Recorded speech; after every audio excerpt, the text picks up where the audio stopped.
Alright, tutorial reels. Share ko yung experience ko, yung pag-upload ko kanina sa aking video. So first, meron siyang ads. So, yun pala, nalimutan kong i-delete yung CapCut na logo sa huli. So pag gumagamit kayo ng CapCut, no, ugaliin yung i-delete yung logo na CapCut sa huli. So after 1 hour, pag check ko sa aking video, wala na yung ads niya. So nakakapanghinayang. So ang ginawa ko, dinilit ko.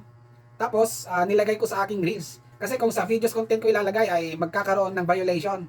Content violation. Kasi hindi yun nabubura agad sa doon sa system ni Facebook. Alright? So ano yung lesson para sa tutorial na ito?